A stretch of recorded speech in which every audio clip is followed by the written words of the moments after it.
dari segi ekonomi yang kita bicarakan. Imam Al-Ghazali mengatakan, "Lau ta'arada syira'ul maskan wal hajj yasrifuhu lil hajj." Kita ada duit. Duit ini kalau aku naik haji, kada kawan nukar rumah. Kalau ku hajiakan, rumah kada kawan nukar. Kalau nukar rumah, naik haji kada kawan. Nang mana yasrifuhu lil hajj, dia pakai itu uang untuk.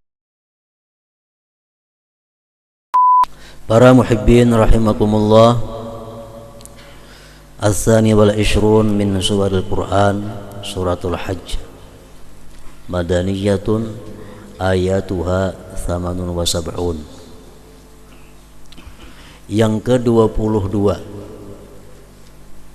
dari surah-surah Al-Quran, yaitu surah yang bernama Al-Hajj, surah haji artinya.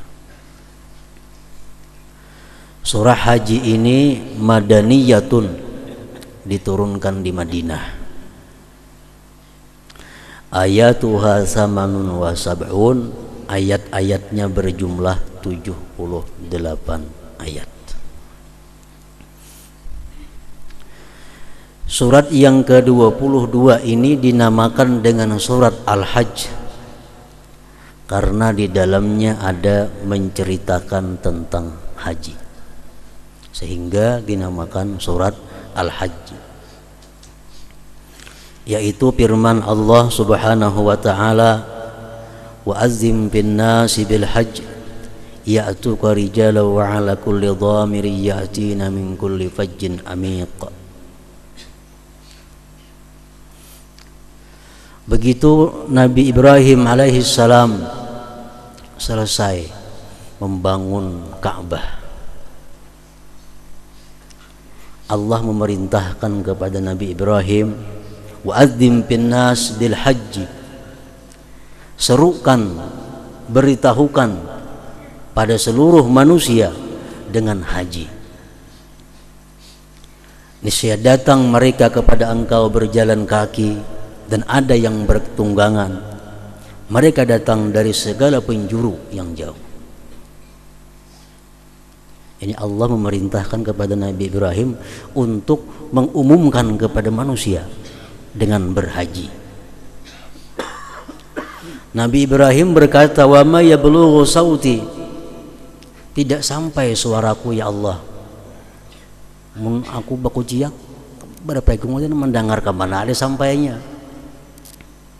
Qala Allah berkata kepada Ibrahim alaihissalam, "Alaikal azan wa alayyal balag."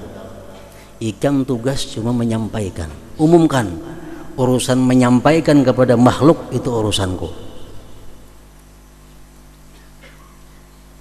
Fasa'ida Ibrahim Aba Qubais. Nabi Ibrahim naik ke gunung Aba Qubais, Jabal Qubis jurang bahari. Panada Ibrahim berseru, "Ya ayyuhan nas, innallaha yad'uukum ila hajjil bait al-haram liyusibakum bihil jannah wa yukhrijakum minan nar." Hai manusia, sesungguhnya Allah mengajak kalian untuk haji ke Baitillahil Haram agar Dia beri pahala kamu dengan haji itu surga, dan Dia keluarkan kamu daripada api neraka. Itu seruan Nabi Ibrahim di Abi Qubais itu. Makanya orang bahari bila ada naik haji kena kiawakan ya aku di gunung Abi Qubais itu. Nah ini tafaul, artinya mencontoh perbuatan baik yang dilaksanakan oleh Nabi Ibrahim dahulu kala itu. Allah Subhanahu wa ta'ala dengan kekuasaannya, seruan Nabi Ibrahim di atas gunung tadi, fa'ajabahu yawma idin man kana fi aslabir rijal wa arhamin nisa wa kullu man wasala ilaihi sautu. Seluruh manusia, baik yang di alam arwah, baik yang masih dalam rahim, baik yang masih dalam sulbi, semuanya menjawab dengan jawaban labbaik Allahumma labbaik. Nah, siapa nang kada menyahut waktu itu, maka dia kada bakal naik haji.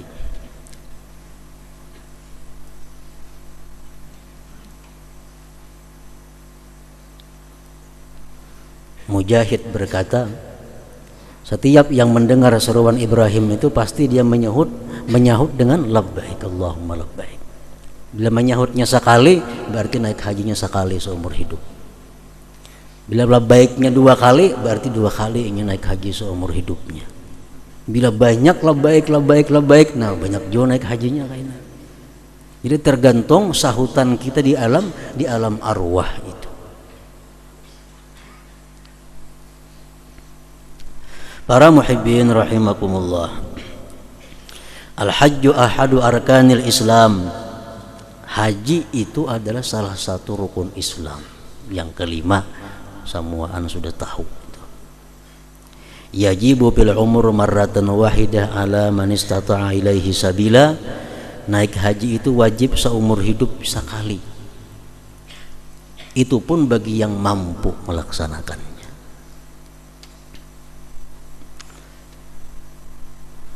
Orang-orang yang tidak naik haji karena berbagai macam alasan, padahal dia mampu melaksanakan haji itu, Rasulullah SAW mengancamnya dengan sabda beliau, "Man malaka zadan wa rahilah tuballighuhu hajja baitillahil haram wa lam yahujja fala alaihi ay yamutan yahudiyan aw nasraniyya." Rawahu Tirmidzi. Siapa-siapa yang mampu untuk naik haji dan dia tidak naik haji, maka tidak mengapa orang itu matinya sebagai Yahudi atau Nasrani. Para pensyarah hadis menyatakan dengan demikian itu bahwa orang tersebut matinya jelas sudah su'ul khatimah. Mampu naik haji tapi kada naik haji, mati. Nah, orang ini matinya dalam keadaan kada baik. Fala alaihi ayyamuta yahudiyan aw nasraniyya. Anaknya agama Nasrani silakan, agama Yahudi silakan. Para muhibbin rahimakumullah, bagaimana yang dikatakan mampu itu? Dari segi ekonomi yang kita bicarakan. Imam Al-Ghazali mengatakan, "Lau ta'arada syira'ul maskan wal hajj yasrifuhu lil hajj." Kita ada duit. Duit ini kalau aku naik haji, kada kawan nukar rumah. Kalau ku hajiakan, rumah kada kawan nukar. Kalau nukar rumah, naik haji kada kawan. Nang mana yasrifuhu lil hajj, dia pakai itu uang untuk haji. Dia pakai untuk haji. Nah, andai kata dia pakai nukar rumah, orang ini mati, nah matinya dalam keadaan seperti hadis Nabi tadi, "Fala alaihi ayyamuta yahudiyan aw nasrani." Apalagi kendaraan. Mun aku nukar mobil kada kawan naik haji. Mun aku naik nukar mobil kada kawa haji, amun aku haji kada kawa nukar mobil. Jelas sudah itu. Dia gunakan uangnya mesti untuk haji.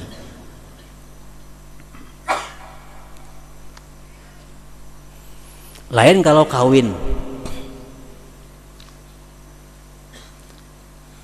Kalau aku kawin kada kawan naik haji. Kalau kawin kada kawan naik haji.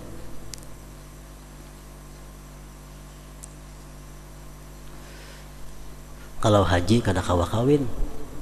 Nang mana dia gunakan duitnya? Kawin. Kenapa sebabnya? Karena rumah kawa haji menyiwa. Bini kawa lah menyiwa. Kada kawa. Kada kawa.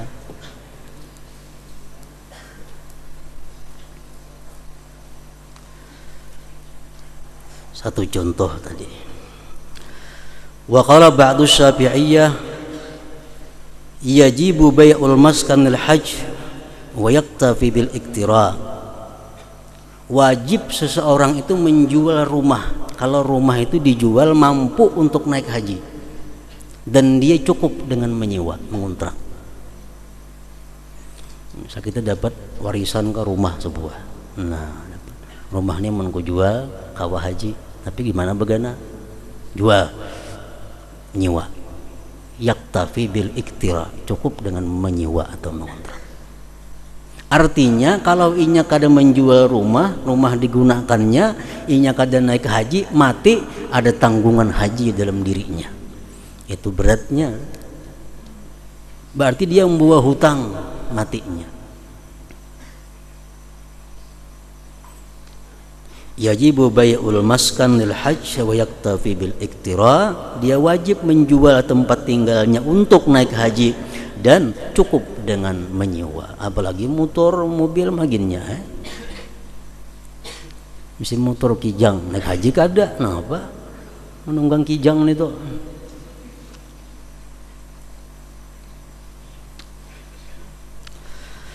Walau kana lahu urudut tijarah aw aqarat wajib alaihi bai'uha wa sarfuha lil hajj. Jikalau dia ada punya perdagangan atau tanah perkebunan, wajib atasnya menjualnya dan menggunakannya untuk haji. Dagangan kuni mun ko hitung samuan modalnya ni 60 juta. Kawan naik haji, jual samuan modalnya. Kayak apa kena berdagang? Aduh, saya mikirkan itu. Pokoknya sudah ada kewajiban dirinya haji. Atau kabun pahumaan. Pahumaan ini berapa puluh burungan berisi, mun ku jual, kawan naik haji wajib menjualnya. Kayak apa kena bahuma? Kada usah mikirkan itu. Allah Ta'ala sudah menanggung urusan itu. Dia Tuhan tuh menyuruh, ada tuh gantiannya bakalnya.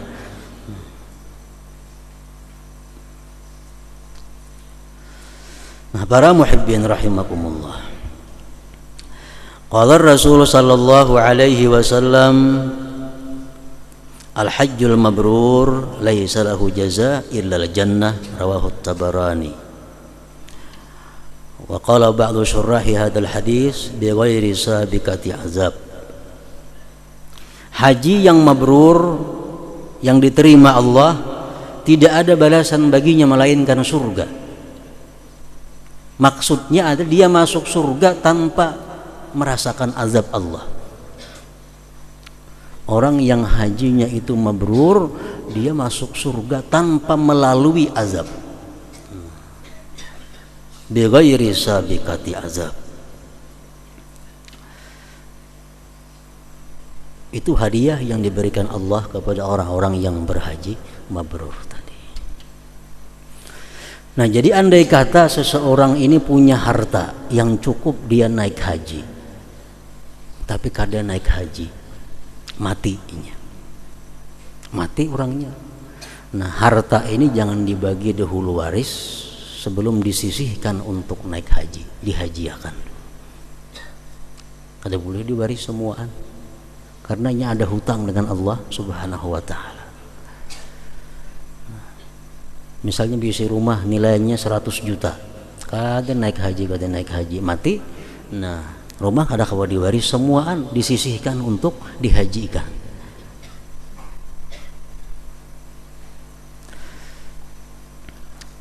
Para muhibbin rahimakumullah. Jadi haji yang mabrur tidak ada balasan baginya melainkan surga.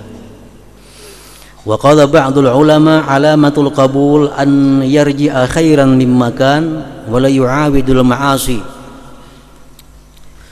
Alamat daripada haji orang yang diterima Allah itu bahwa dia kembali ke negerinya lebih baik dari sebelumnya.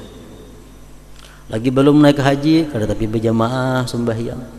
Mulik haji, wah ingat lagi di rumah atau di masjid aja begana. Tandanya orang haji mabrur. Lagi belum haji, kada tapi menuntut ilmu. Sudah datang haji, rajin menuntut ilmu.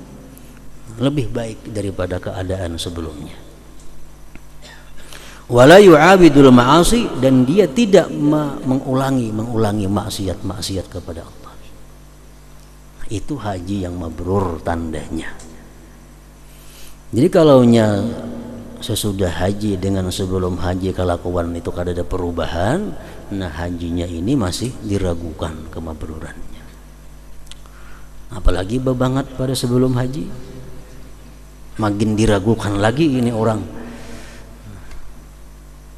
Lagi belum haji aktif ke pengajian, aktif sampai yang jam imbah haji kada sing turunan lagi.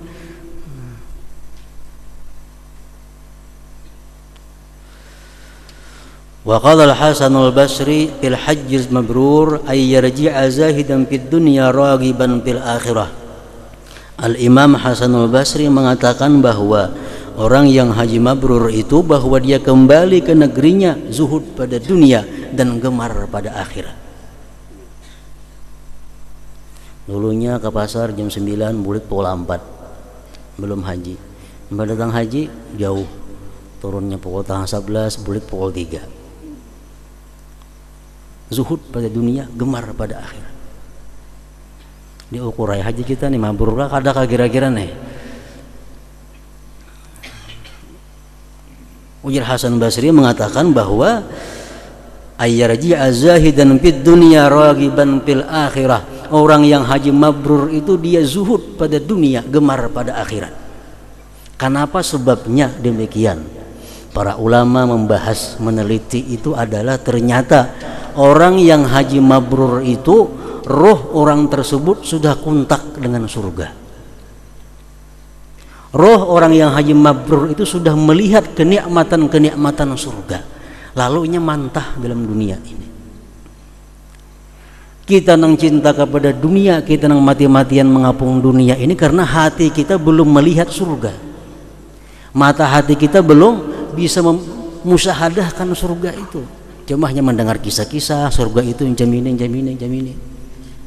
Belum bisa memandang mata hati. Kalau mata hati kita sudah memandang surga Allah, pasti akan zuhud dalam dunia.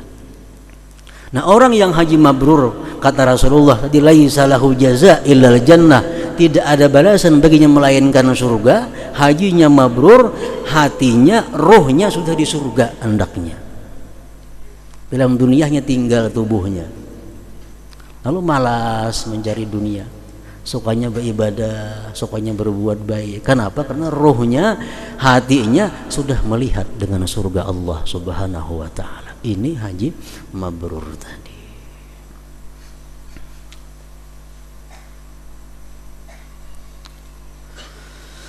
Para muhibbin rahimakumullah, bagaimana cara mendapatkan haji yang mabrur? Al-hajjul mabrur bistifa'il arkan wal wajibati wal masnunat wa tarkil muharramat wal makruhat bil hajj ma'al ikhlas waz zadil halal. Haji yang mabrur itu didapat dengan menunaikan rukun-rukun haji, dengan menunaikan yang wajib-wajib haji dan sunat-sunat pekerjaan haji, meninggalkan yang diharam-haramkan pada waktu berhaji dan yang dimakruhkan pada waktu berhaji.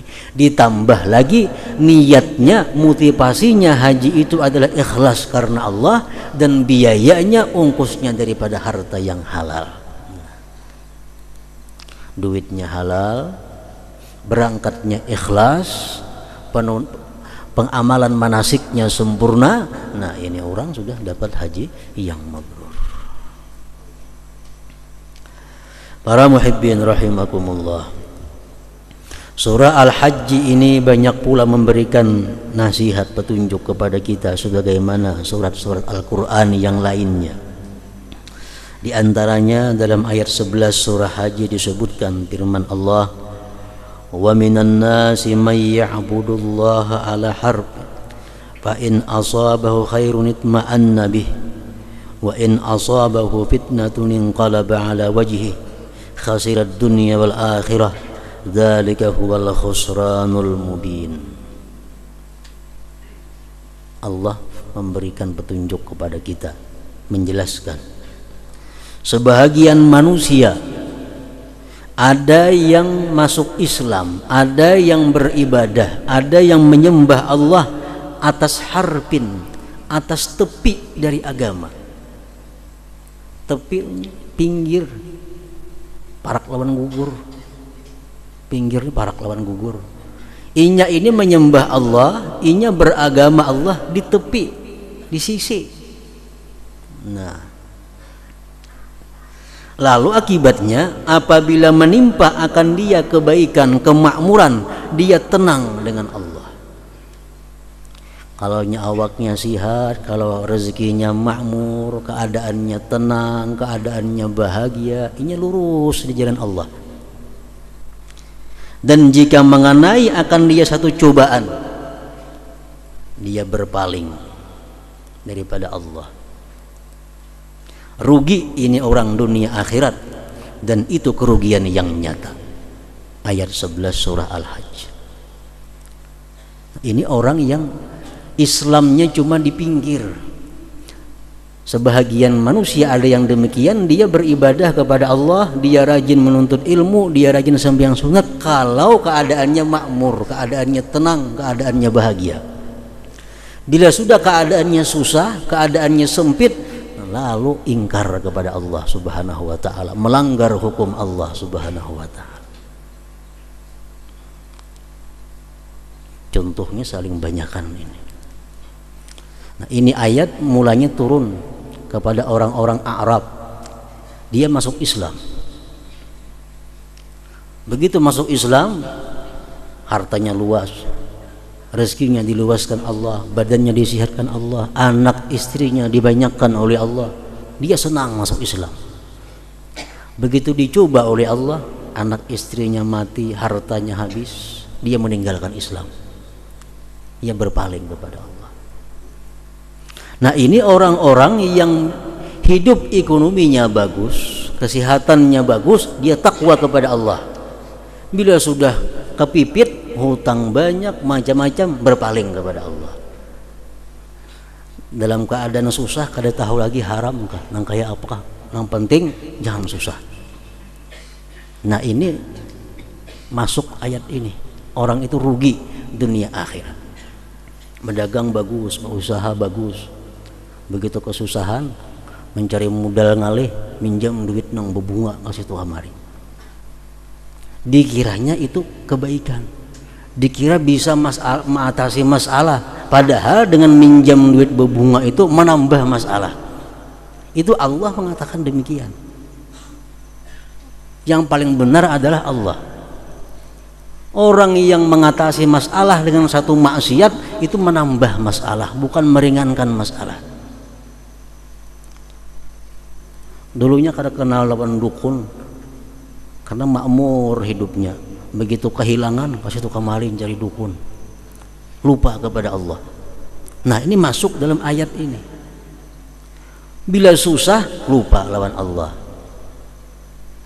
bila senang ingat lawan Allah.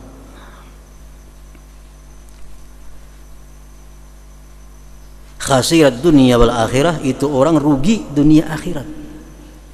Dzalika huwal khusranul mubin, itulah kerugian yang nyata. Nah, pepalingannya daripada itu Allah sudah menjelaskan dahulunya dalam surat Taubat.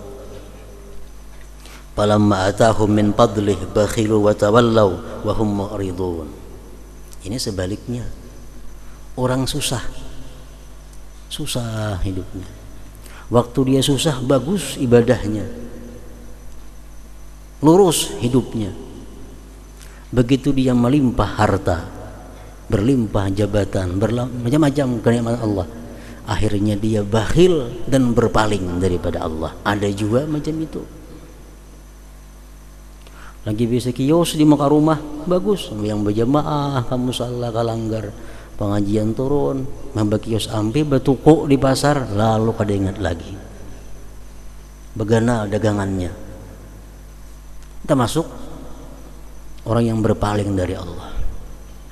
Lagi jadi pembakal bagus kelakuan, yang berjamaah bagus, mengaji diangkat orang jadi camat, kada ingat lagi. Kita masuk juga ini. Nah, ini orang ngarannya bukan berada di siratal mustaqim. Ini orang berada di jalan yang bingkok. Orang yang bila mana senang takwa, susah maksiat, bingkok ke sebelah kanan. Orang yang bila mana susah takwa, sudah kaya lupa diri, bingkuk ke sebelah kiri. Orang yang lurus itu adalah orang yang selalu takwa kepada Allah dalam keadaan susah dan senang. Dia berlimpah harta atau dia kesusahan, dia tetap menjalankan segala perintah Allah Subhanahu wa taala. Keadaan senang, keadaan bahagia, keadaan susah, menderita, tetap dia lurus di jalan Allah. Orang yang macam ini, orang yang hidupnya ini siratal mustaqim, lurus seperti itu, di akhirat kaina akan mudah menjalani siratal mustaqim dengan lurus pula. Orang yang dalam dunia ini bingkok jalannya manu ke kiri, manu ke kanan, nah di siratal mustaqim pun demikian pula halnya. Itu bandingannya.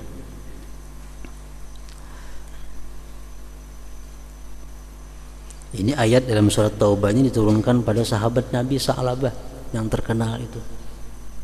Waktu hidupnya miskin, dia sangat rajin ke masjid, sangat rajin mendengari nasihat Rasulullah. Agar dia minta tolong kepada Rasul agar didoakan supaya diberi Allah harta rezeki yang luas. Ujar Nabi, kalau ikam sufi kena ikam kalau diingat lagi lawan Allah dan Rasul.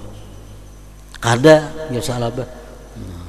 ومنهم من عاهد الله لئن آتانا من فضله لنصدقن ولنكونن من الصالحين. Sebagian mereka ada lagi yang berjanji kepada Allah, andai kata dia diberi Allah anugerah, dia berjanji akan bersedekah, dia berjanji akan menjadi orang yang saleh. Berjanji banyak isi nazar, macam-macam nazar, lagi dalam keadaan susah.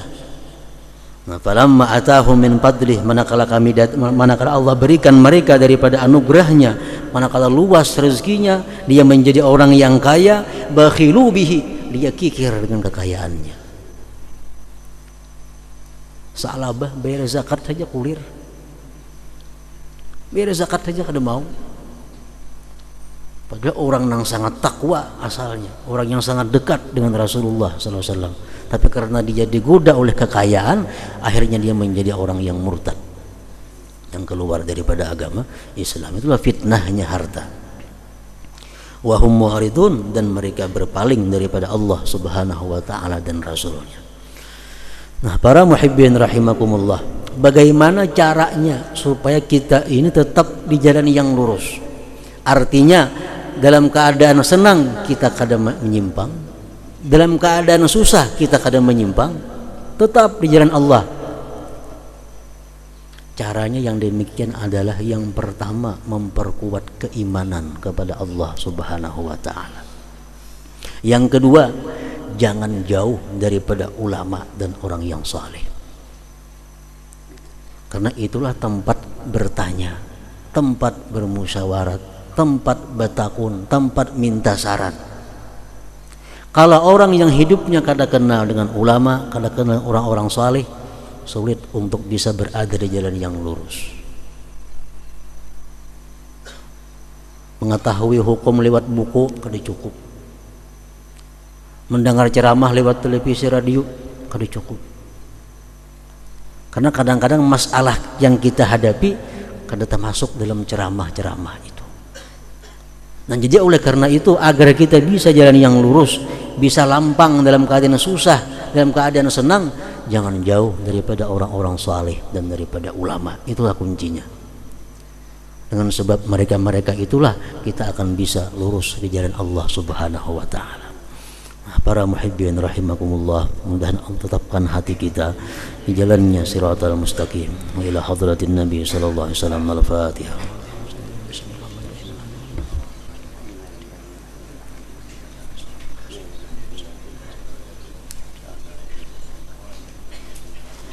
أشهد أن لا إله إلا الله وحده لا شريك له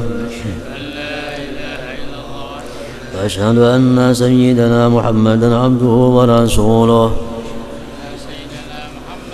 لا إله إلا الله نستغفر الله لا إله إلا الله نستغفر الله لا إله إلا الله نستغفر الله لا إله إلا الله ونتوب إلى الله لا إله إلا الله محمد رسول الله صلى الله عليه وسلم فيا أيها الراجون منه شفاعة صلوا عليه